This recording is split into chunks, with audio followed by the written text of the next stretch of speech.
La Terre, notre planète, unique, toujours en mouvement et en métamorphose. Les continents dérivent, s'entrechoquent. Les volcans grondent et crachent leur colère. Les glaciers avancent ou cèdent du terrain. Ces forces titanesques, jamais en repos, nous ont laissé en héritage bien des mystères géologiques. Parmi eux, aucun n'est plus étonnant que la vallée de la mort, le désert le plus chaud et le plus aride des États-Unis. Ici, des blocs de pierre de 300 kilos semblent se déplacer tout seuls.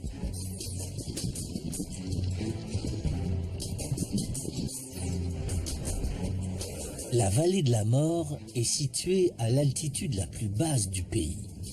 La croûte terrestre y est plus fine que presque partout ailleurs.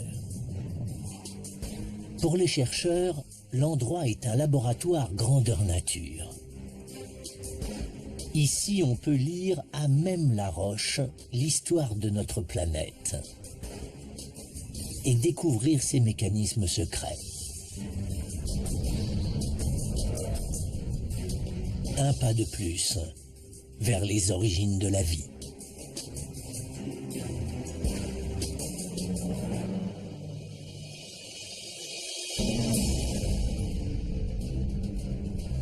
À cheval sur la Californie et le Nevada, et cernée de montagnes vertigineuses, la vallée de la mort est le plus vaste parc national américain.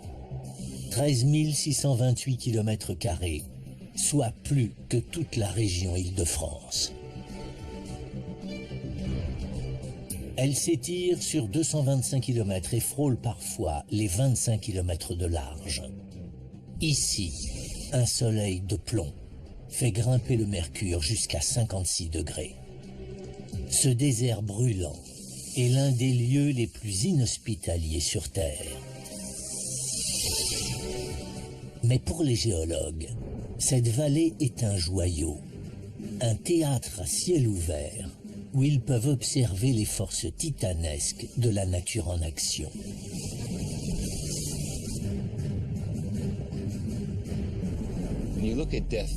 Quand on regarde la vallée de la mort, on est spectateur d'une bataille entre le processus qui se déroule à la surface de la Terre. Tout l'historique de ces transformations est gravé dans la pierre. Cet endroit est une mine d'informations géologiques sans équivalent. Pour découvrir comment s'est formée la vallée, Tony Prave recherche les roches les plus anciennes. Il explore l'un des coins les plus reculés de la région, à l'extrême sud de la vallée, dans les monts Alexander.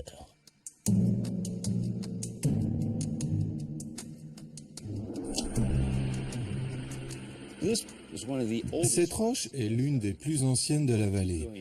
Elle a 1,2 milliard d'années. Étant donné sa couleur et sa friabilité, voyez comme elle s'effrite quand je la gratte. C'est sans aucun doute une roche calcaire. Ce calcaire permet d'imaginer à quoi ressemblait ce désert aride.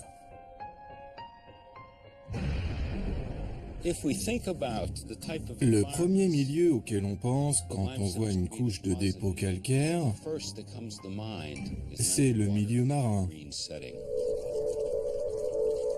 Les roches calcaires ne se forment pas de mille façons. Elles sont constituées des coquilles et des squelettes des créatures marines. Lorsqu'elles meurent, elles sombrent sur le plancher océanique. Au fil des âges, le poids des dépôts successifs les agglomère lentement en une roche solide. Tony Prave a découvert une autre preuve étonnante que la mer occupait jadis la vallée de la mort. Il y a bien évidemment les fossiles, qui sont des indices capitaux pour un géologue. Voici d'ailleurs de très beaux exemples des fossiles qu'on trouve dans ces roches anciennes. Vous voyez ces formes arrondies qui ressemblent à des choux-fleurs coupés en deux. Ce sont des stromatolites, formés par des micro-organismes. Ces fossiles marins indiquent la présence d'une mer peu profonde dans ce qui est aujourd'hui la vallée de la mort.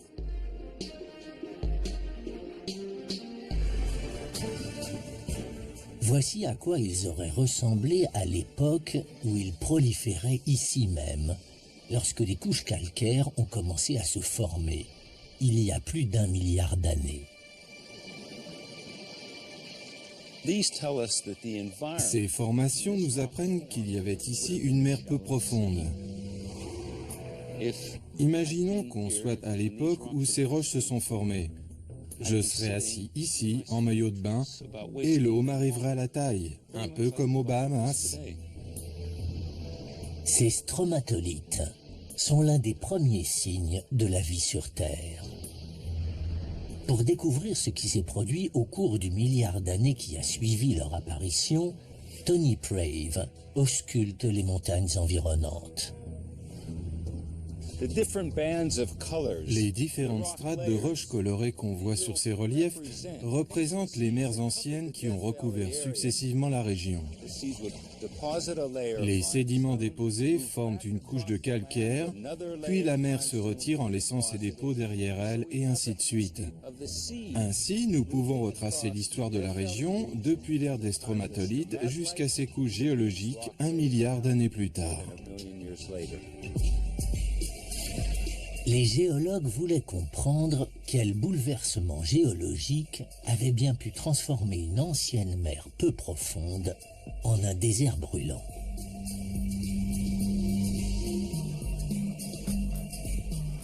Tony Prave a trouvé quelques indices dans une roche totalement différente des calcaires marins étudiés jusqu'à présent.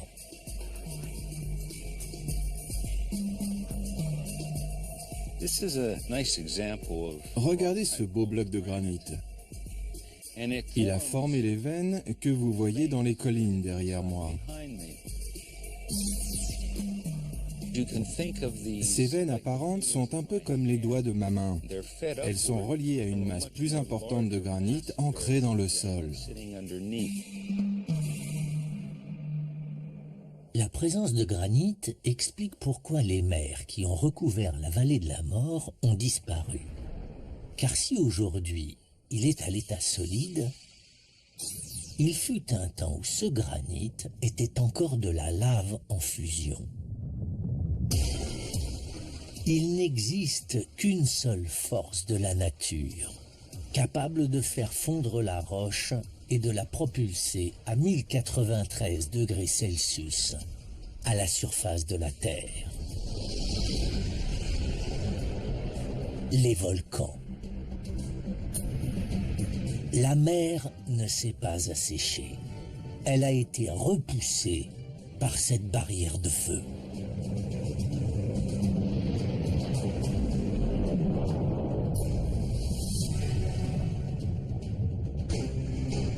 Ce n'est que dans les années 1960, avec la découverte de la dérive des continents, que les scientifiques ont compris pourquoi des volcans étaient apparus sous la vallée de la mort.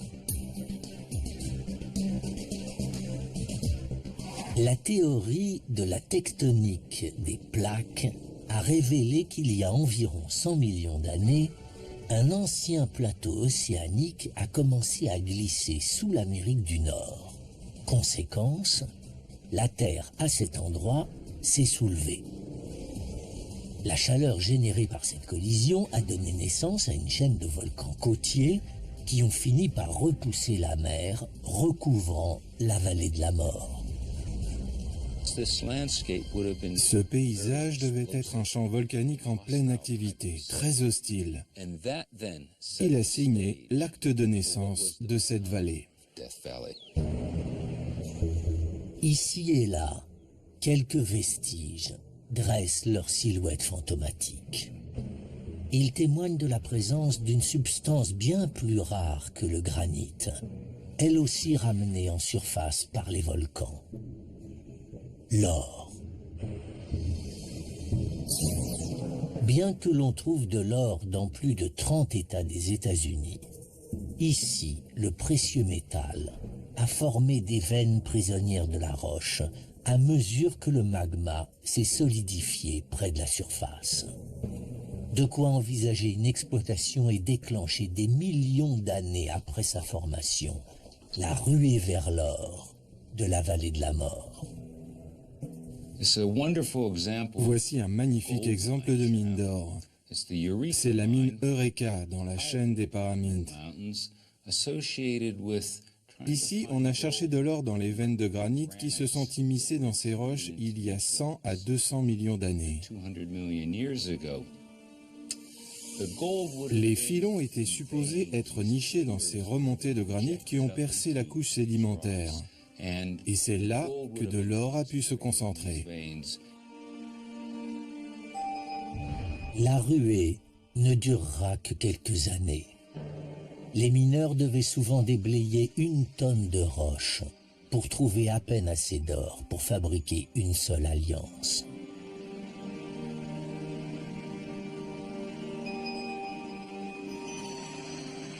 Aujourd'hui, il ne reste que des galeries vides et des villes fantômes.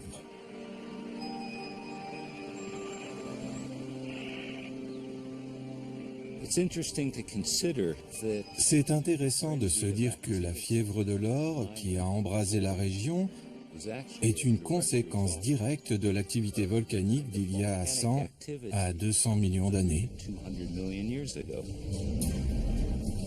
Sur le site qui deviendra la vallée de la mort, la bataille entre les volcans et les mers anciennes a laissé une trace qui n'a pas échappé aux géologues. Les stromatolites fossiles sont la preuve que l'endroit a un jour été submergé par des eaux peu profondes. Les veines de granit se sont formées dans le chaudron des volcans qui sont apparus ici il y a une centaine de millions d'années et qui ont fait reculer la mer.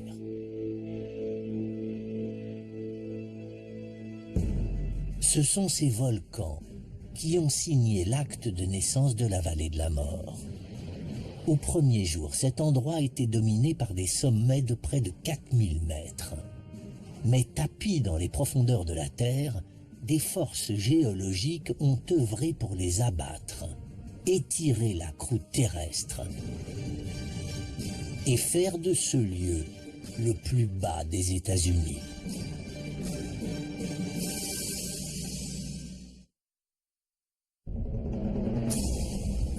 Pendant 1 milliard d'années, la vallée de la mort était une vaste plaine sous-marine. Puis, il y a une centaine de millions d'années, des volcans ont formé de hautes chaînes de montagnes. C'est alors que le vrai mystère géologique commence.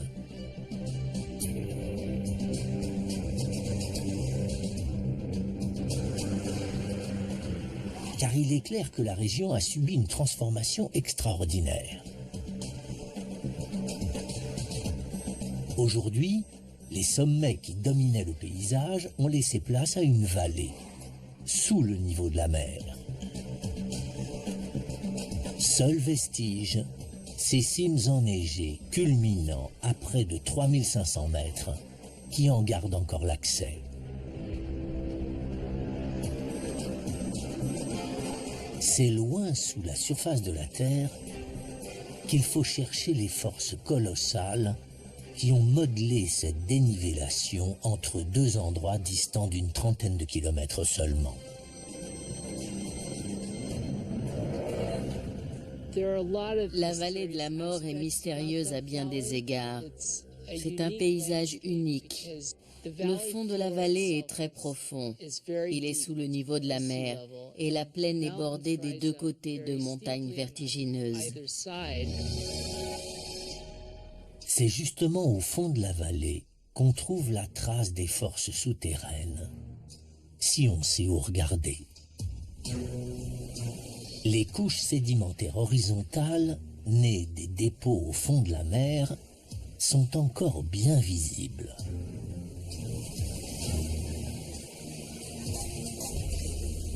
Mais à côté, certaines couches ne sont pas du tout horizontales. Elles plongent vers le sol. Ces formes inhabituelles sont la trace d'un processus formidable. Il y a par exemple ce monticule de cendres et de débris posé au fond de la vallée qu'on appelle un cône de scorie. On croirait qu'il y a deux cônes, alors qu'il n'y en a qu'un qui a été divisé par une grande zone de faille.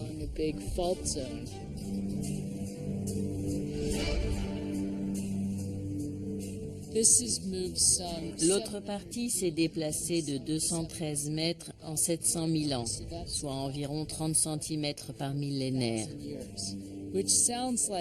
Dit comme ça, on dirait que c'est très lent, mais à l'échelle géologique, c'est beaucoup. Si ça continue comme ça, cette partie va s'éloigner encore plus. Il s'agit maintenant d'expliquer ce qui fait bouger cette ligne de faille. Pour cela, Marlene Miller étudie d'anciennes formations rocheuses dont les contours irréguliers leur ont valu le nom de carapace de tortue.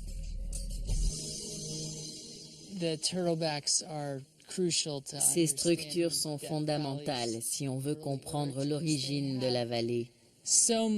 Elles ont beaucoup à nous apprendre si on prend le temps de se pencher sur leur cas. En fait, c'est la texture particulière de la roche qui parle le plus. Si vous l'observez de près, vous remarquerez des veines tout en longueur, des lignes toutes fines. Cette texture identifie précisément la provenance de ces roches. On voit qu'elles ont été déformées, un peu comme un morceau de plastique qu'on aurait chauffé et puis plié. C'est ce qui s'est passé avec ces roches.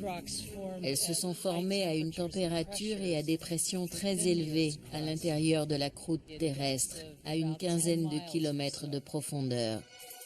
Après quoi, elles ont été poussées à la surface. Une force colossale a soulevé ces structures en carapace de tortue et les a étirées comme du caramel mou au moment où la vallée prenait forme. Et une fois de plus, c'est le processus de dérive des continents qui explique ce qui s'est produit ici. Les volcans nés de la collision entre deux plaques lithosphériques se sont peu à peu éteints et les hautes montagnes qui dominaient la région ont lentement été écartées et inclinées. Au fil du temps, tandis que la croûte terrestre devenait de plus en plus fine, un bassin profond s'est ouvert entre les chaînes de montagnes. La vallée de la mort est l'exemple le plus extrême d'un étirement de la lithosphère. La mesure des ondes sismiques a révélé qu'ici, la croûte continentale ne fait que 25 km d'épaisseur. Cela peut sembler beaucoup, mais c'est bien plus mince que presque partout ailleurs sur la planète. En moyenne, la croûte terrestre continentale est épaisse de 40 km. Sous le massif de l'Himalaya, le socle rocheux atteint même 69 km. Et il faut bien cela pour supporter la masse de sommets comme l'Everest.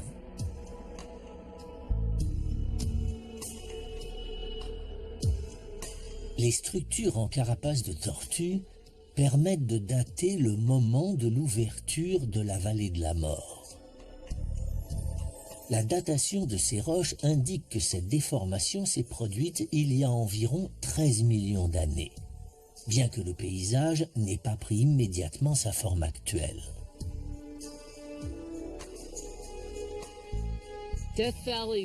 À l'échelle des temps géologiques, cette région est encore toute jeune.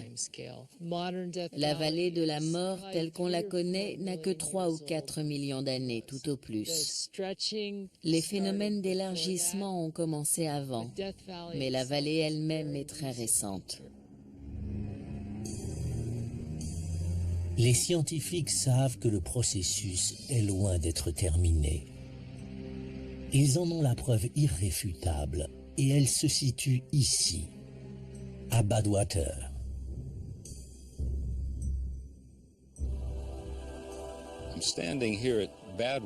Je me trouve à Badwater.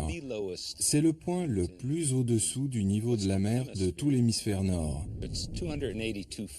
Ici, nous sommes à moins 85 mètres, comme si nous étions descendus de la longueur d'un terrain de foot dans l'océan. Le plancher de la vallée s'enfonce imperceptiblement de quelques millimètres chaque année, un phénomène plus lent que la pousse de nos ongles. L'étirement que subit la croûte terrestre à cet endroit a fait de Badwater l'un des endroits les plus bas du globe, car son véritable plancher n'est pas le sol que l'on voit. La surface que nous voyons est le sol moderne, mais il faut bien comprendre qu'avant d'atteindre le socle rocheux, il faut traverser des couches sédimentaires accumulées au fil des âges et qui représentent 4,8 km de profondeur. Il faudrait creuser la couche sédimentaire sur une profondeur équivalente à 11 fois la taille de l'Empire State Building pour atteindre le socle rocheux. Les sédiments accumulés dans cette cuvette suffiraient à ensevelir New York sous 1,5 km de terre. Le fond de la vallée est sans arrêt alimenté en alluvions arrachées aux montagnes alentours. Mais il n'est pas près de se remplir.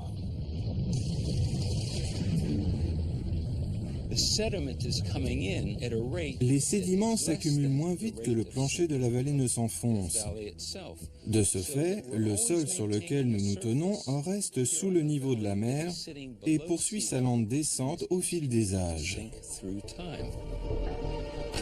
Ce mouvement constant est le signe apparent de forces géologiques en pleine action. C'est ce qui rend cet endroit si unique au monde. Le charme de la vallée de la mort, c'est que nulle part ailleurs on ne voit la lithosphère être écartelée à ce rythme et à cette échelle. Au terme d'une véritable enquête géologique, les scientifiques ont ainsi découvert comment la vallée de la mort était devenue le point le plus bas d'Amérique du Nord. Les mamelons rocheux en carapace de tortue ont été façonnés par les puissantes forces tectoniques capables d'écarter les montagnes pour faire apparaître une vaste plaine. Le site de Badwater, situé à moins 86 mètres, est la preuve qu'ici, la lithosphère poursuit sa métamorphose. Mais l'histoire ne se limite pas à l'effondrement progressif de la vallée de la mort. Les géologues se demandent encore comment cette fournaise a bien pu être façonnée par l'action de la fonte des glaciers.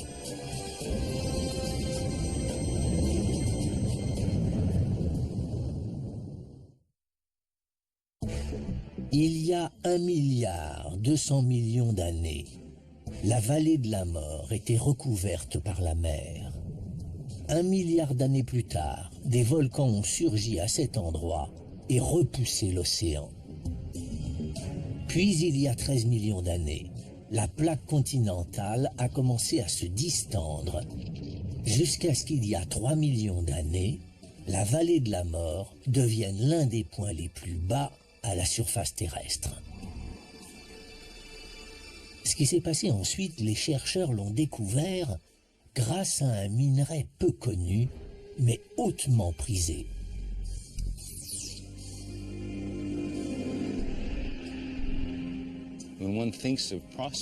On imagine souvent que les prospecteurs qui se sont aventurés dans la vallée de la mort ne cherchaient que de l'or ou de l'argent. Pourtant, on trouve ici un minerai beaucoup moins glamour et beaucoup moins sexy et excitant, le borax. On l'appelait l'or blanc du désert. En 1880, le borax était rare, mais très demandé. On l'utilisait dans la fabrication d'antiseptiques et de détergents. C'est ainsi qu'Aaron et Rosie Winters, deux époux qui tentaient de survivre dans la vallée, ont un jour entendu dire par un autre prospecteur que le borax ferait leur fortune s'ils en trouvaient. L'homme leur révéla même la méthode secrète pour tester sa présence dans le sol. Désireux de garder les bénéfices éventuels pour eux-mêmes, le couple attendit le milieu de la nuit pour pratiquer ce test dans la vallée de la mort. Il faut faire brûler le minerai pour voir s'il contient du borax. Je vais vous montrer comment les Winters ont procédé. Ils ont versé de l'acide sulfurique sur la roche, puis ajouté de l'alcool, sans doute du whisky de mauvaise qualité, car on était en 1880. Et puis, ils ont enflammé le mélange. S'il y a du borax, la flamme doit être verte. Comme vous le voyez, la flamme est verte. C'est comme ça qu'en 1880, les Winters ont su qu'ils deviendraient riches. Ces débuts très modestes ouvrent la voie à toute une industrie. La fortune des Winters était faite. Ce borax est un indice précieux pour compléter le puzzle géologique que représente la région.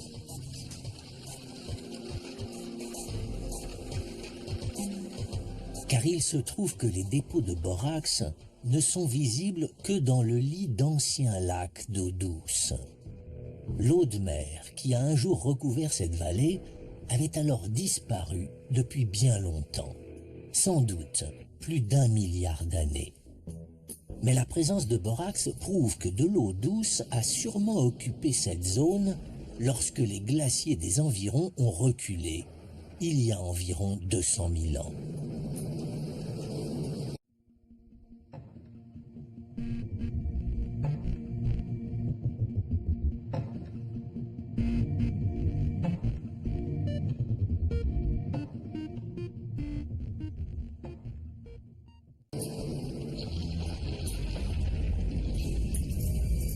La fonte des glaciers a alimenté des rivières qui se sont déversées vers le point le plus bas, la vallée de la mort. Peu à peu, un immense lac s'est formé et a recouvert la plaine. Le bassin hydrographique de la vallée était considérable. Ces rivières drainaient un territoire qui s'étirait sur plus de 23 300 km². L'eau qui s'écoulait depuis les montagnes avoisinantes lessivait les minéraux du sol, comme le borax, et les déposait au fond du lac.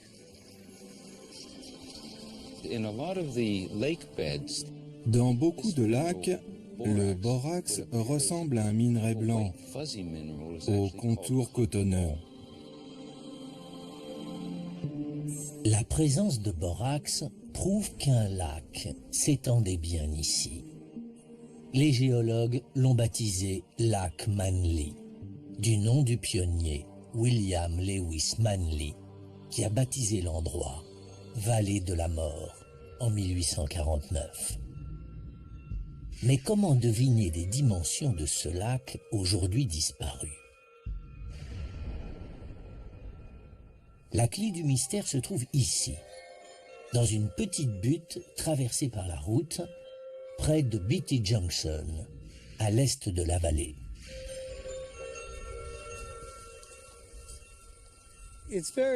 On a beaucoup de chance que la route coupe ce dépôt de gravier. Les travaux de percement ont mis au jour des galets bien polis. On voit bien les différentes couches et la façon dont les cailloux sont agglomérés entre eux. Ce sont des amas. La forme et la disposition des galets indiquent clairement comment ils se sont retrouvés ici. On devine la direction du courant qui les a déposés. L'eau venait frapper cet endroit de la droite vers la gauche. Ce qu'on voit, c'est l'action des vagues du bord. On est donc sur ce qui était la grève. L'élévation de cette plage de galets au-dessus du fond de la vallée permet de calculer les dimensions du lac. Ici, nous étions au bord du lac. Vous imaginez les vagues qui viennent mourir à nos pieds. En regardant vers le sud, on aurait contemplé un immense lac à la place de cette cuvette salée. Le lac Manly devait recouvrir une zone d'environ 150 000 hectares pour 137 mètres de profondeur. C'est vrai que c'est étrange de visualiser les contours d'un lac en pleine vallée de la mort, surtout par une chaleur pareille. On aimerait se retrouver au temps jadis, voir cette étendue d'eau et la végétation luxuriante qui devait couvrir les berges. Le paysage a radicalement changé. John Casquet nous explique maintenant pourquoi le lac Manly a disparu. Pour cela, il nous entraîne dans l'un des endroits les plus inattendus du parc national.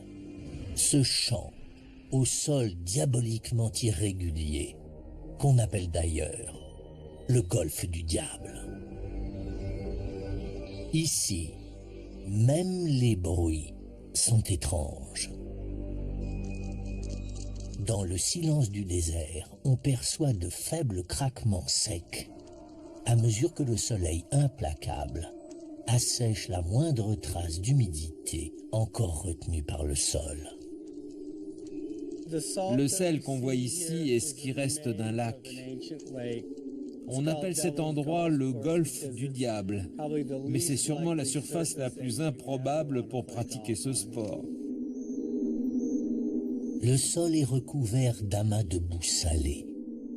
Les cristaux de sel émettent un léger pop en se dilatant sous la morsure du soleil. Ce sel ne vient pas de la mer. Tout comme le borax, il a été lessivé par les rivières qui ont inondé la vallée de la mort il y a 200 000 ans. À l'origine, il était dissous dans l'eau du lac Manly. Une expérience toute simple permet de comprendre comment il a fini sous cette forme.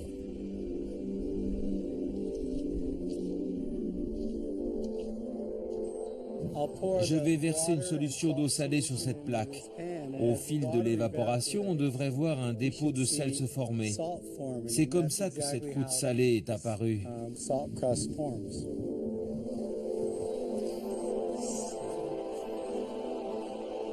Il fait très chaud aujourd'hui, l'eau devrait s'évaporer rapidement.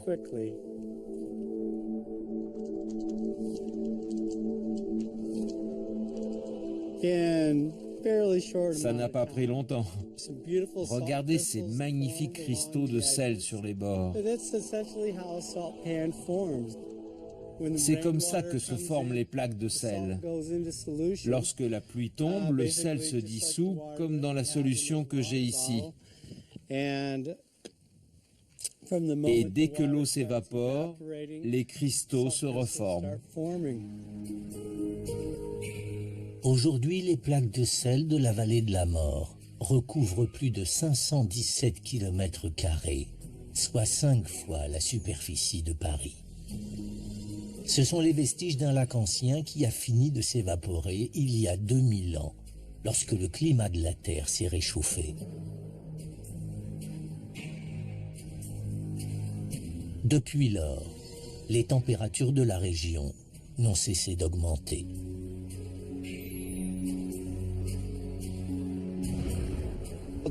La vallée de la mort est sans aucun doute l'un des endroits les plus chauds au monde. Le record de température a été enregistré le 10 juillet 1913 avec 56,7 degrés Celsius. Pour vous donner une idée, le gardien du ranch de Furnace Creek, qui faisait les relevés à l'époque, a dit qu'il faisait si chaud qu'il a vu les hirondelles être foudroyées en plein vol. Aujourd'hui, on sait que le climat impitoyable qui règne ici et qui a provoqué l'assèchement du lac s'explique par la situation particulière de la vallée. La région reste désespérément sèche à cause des 3 chaînes de montagnes qui la séparent du Pacifique à plus de 300 km de là. À l'ouest, il y a la Sierra Nevada. Les masses d'air arrivent par là, chargées d'humidité. En prenant de l'altitude, elles perdent beaucoup de cette humidité sur les versants occidentaux de chacune des 3 chaînes de montagnes qu'elles rencontrent. Le temps de les franchir, elles sont quasiment asséchées lorsqu'elles arrivent sur la vallée de la mort, qui n'a droit qu'à quelques gouttes de pluie. Pratiquement toutes les dépressions côtières sont arrêtées par ces 3 chaînes montagneuses. Chacune agit comme un écran anti-pluie, son versant est étant dans l'ombre pluviométrique. Nous subissons 3 fois de suite l'effet de l'ombre pluviométrique. Il tombe moins de 5 cm d'eau par an. Et ce n'est pas tout. Les masses d'air asséchées descendent vers la vallée en s'échauffant, puis sont prises au piège entre les montagnes. Ainsi, en été, la vallée de la mort devient une fournaise mortellement dangereuse.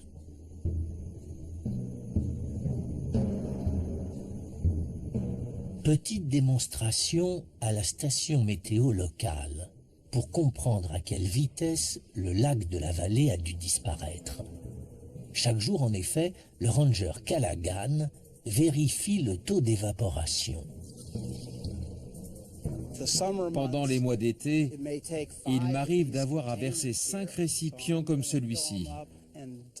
Je les remplis et je les verse dans le bassin jusqu'à ce que l'eau soit à niveau. Ici, il tombe à peine 5 cm d'eau par an, alors que le taux d'évaporation est de 3,80 m. Cet écart gigantesque entre la pluviométrie et la vitesse d'évaporation signifie qu'un lac de 3,70 m de fond et de 48 km de long pourrait s'évaporer en une année. Le lac Manly était bien plus important que cela, bien sûr, mais sa disparition n'a été qu'une question de temps. Les scientifiques savent maintenant où est passée l'eau douce qui coulait autrefois ici. Le borax, découvert dans les années 1880, prouve que la vallée a bien été occupée par un lac d'eau douce. Les galets découverts sur une ancienne grève indiquent que ce lac s'étendait sur 155 000 hectares.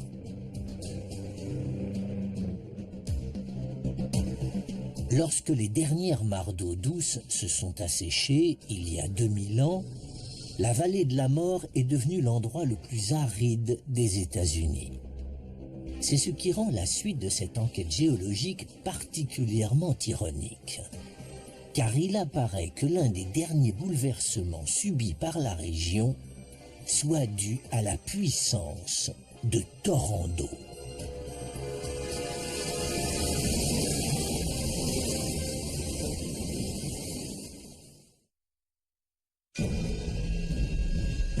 Il y a environ 100 millions d'années, la mer qui recouvrait la vallée de la mort a cédé la place à des volcans très actifs. Après quoi, ces sommets ont été écartelés jusqu'à créer le point le plus bas des États-Unis. Puis, il y a environ 200 000 ans, cette vallée s'est remplie d'eau douce jusqu'à ce que l'effet d'ombre pluviométrique provoqué par le relief ne crée ce désert aride. Depuis 2000 ans, la vallée de la mort est l'endroit le plus chaud et le plus sec de toute l'Amérique du Nord.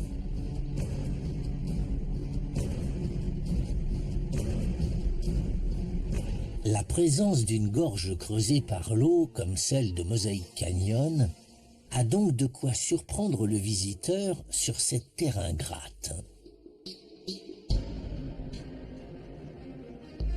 Surtout lorsqu'on y trouve des rochers énormes incrustés dans les parois, comme de vulgaires galets.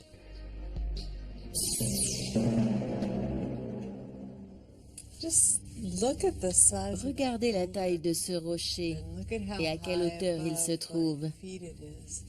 Il fait presque 1 mètre de diamètre et je n'imagine même pas son poids. Paula Messina sait qu'il n'y a qu'une force capable de soulever un tel rocher si haut. L'eau l'a apporté ici et l'a déposé là-haut. Il faut vraiment que le courant ait été d'une violence inouïe pour carrément incruster un tel mastodonte dans la paroi rocheuse. Ça vous donne une idée de la force du courant qui emprunte les canyons pendant les crues éclairs. Les crues éclairs sont un phénomène violent et mortel.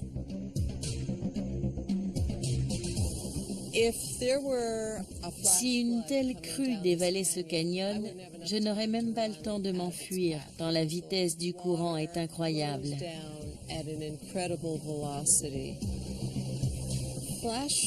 Les crues éclairs sont des phénomènes extrêmement violents. Le flot peut emporter des objets de la taille de 4x4 sans aucun problème.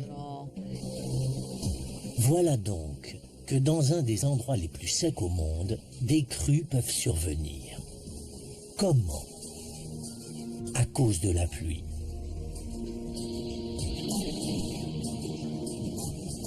On l'a dit, ici il tombe en général moins de 5 cm d'eau par an. C'est ce que reçoit New York en un seul mois.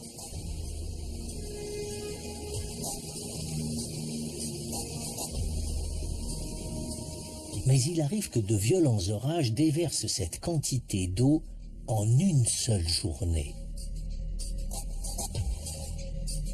Les inondations qui suivent transforment le paysage de plusieurs façons. Le désert fleurit, car l'eau réveille les plantes et les graines en état de latence depuis parfois plusieurs années. La pluie provoque une explosion de couleurs. À côté de ce phénomène, certes magnifique, il en est un autre, beaucoup plus dangereux, et qui a parfois pris des vies. En 2004, il y a eu une crue éclair qui a déboulé à Furnace Creek. C'était une eau boueuse assez dense pour emporter un véhicule et l'entraîner dans le courant. Plusieurs personnes sont mortes, alors que c'était sûrement une petite crue par rapport à d'autres qui ont laissé leurs traces sur ces parois.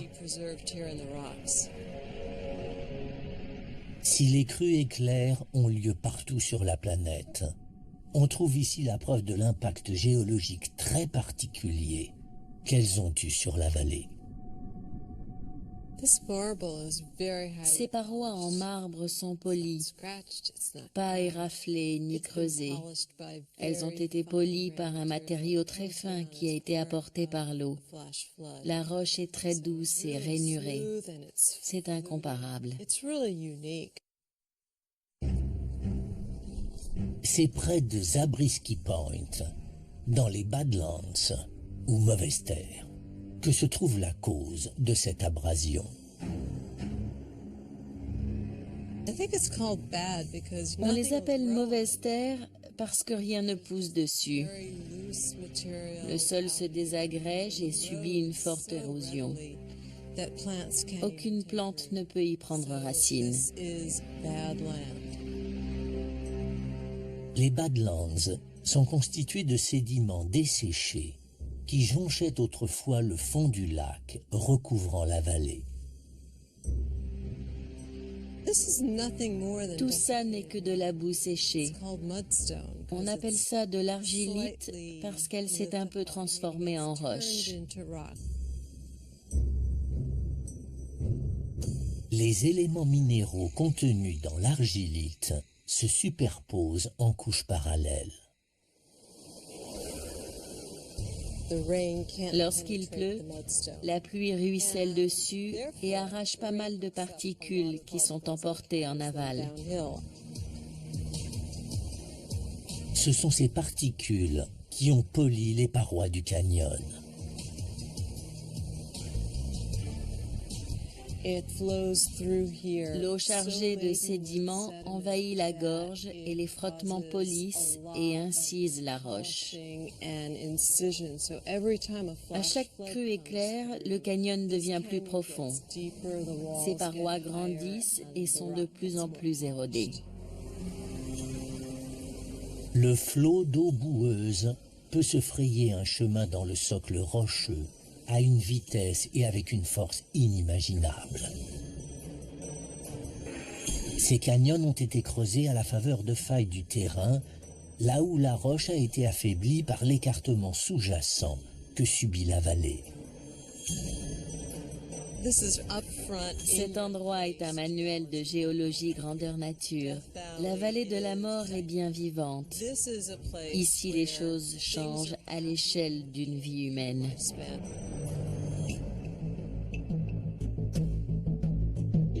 Voilà maintenant un nouvel acteur des métamorphoses de ce désert, l'eau. Les rochers incrustés dans les parois des canyons illustrent bien la puissance des crues éclairs. Et les sédiments de l'ancien lac de la vallée affectent encore le paysage en participant à son érosion.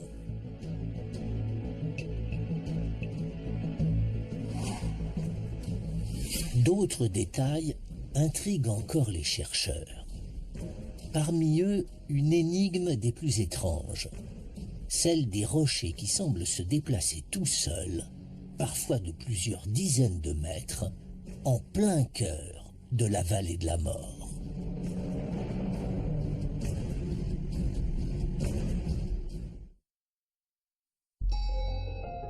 Au fil des millénaires, la région, un jour couverte d'eau, s'est métamorphosée en un désert hostile.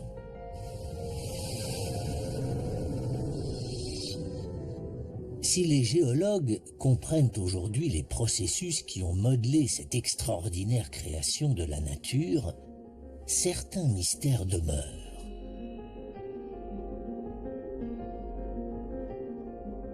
C'est un phénomène encore plus étonnant que tous ceux décrits jusqu'à présent. Cap sur Racetrack Playa, au nord de la vallée. Ce lac asséché de 4 km de long sur 1 km 600 est le théâtre d'un prodige surprenant. Ici, certaines roches sont mobiles. J'adore cet endroit un brin étrange. À chaque fois, je découvre quelque chose de différent que je n'avais pas vu avant. Derrière ces rochers posés sur le lac asséché, une longue traînée marque le sol. Il est clair que ce sont les traces du déplacement de ces cailloux.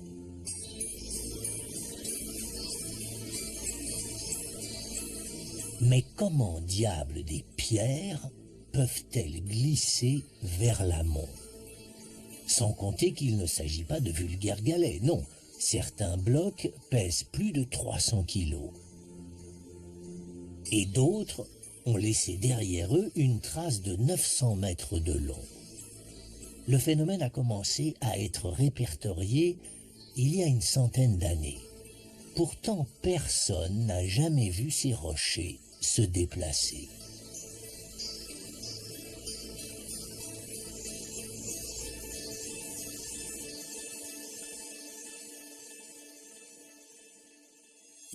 Paula Messina, elle, enregistre le mouvement de chaque bloc depuis 1996.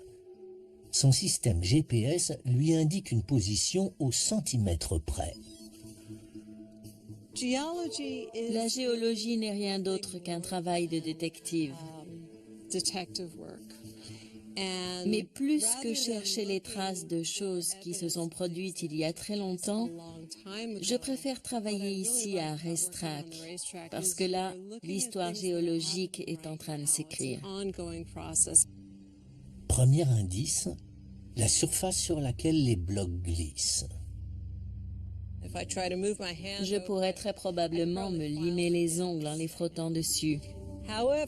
Mais après la pluie, le sol est si argileux qu'il devient glissant, un peu comme le revêtement d'une poêle. Et là, pas besoin d'avoir de la force pour déplacer un gros bloc. Tout simplement parce que la friction avec le sol est quasi nulle. Mais la pluie ne suffit pas à expliquer le phénomène. Paula Messina a repéré un deuxième responsable. Même s'il pleut, s'il n'y a pas de vent, les blocs ne bougeront pas. Racetrack Playa est un couloir naturel dans lequel le vent s'engouffre depuis le sud. Au ras du sol, on enregistre des rafales dignes d'un ouragan, avec des pics à plus de 144 km/h. C'est plus qu'assez pour faire bouger les blocs. Vous avez le vent, un sol glissant. Il suffit de pousser un bloc du petit doigt et il se mettra à bouger. Une fois tous les éléments réunis, les rochers peuvent poursuivre leur mystérieux voyage.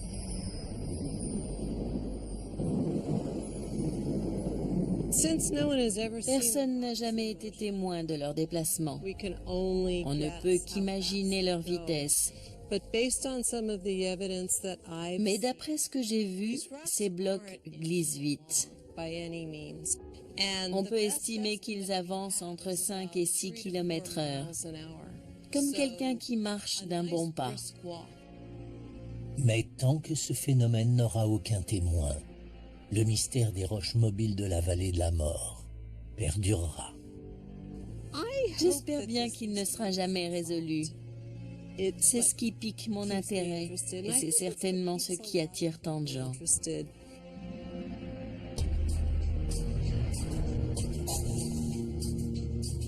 Les géologues qui étudient la vallée de la mort peuvent maintenant dérouler sa fabuleuse histoire. Les fossiles de stromatolites indiquent qu'une mer a un jour recouvert cet endroit. Les roches agencées en carapace de tortue ont été modelées par les forces tectoniques qui, jour après jour, contribuent à l'effondrement de la vallée. À Beatty Junction, la présence de galets révèle qu'un lac d'eau douce miroitait ici sous le soleil. Et les parois polies de Mosaic Canyon montrent que l'eau joue encore un rôle dans l'évolution de ce paysage.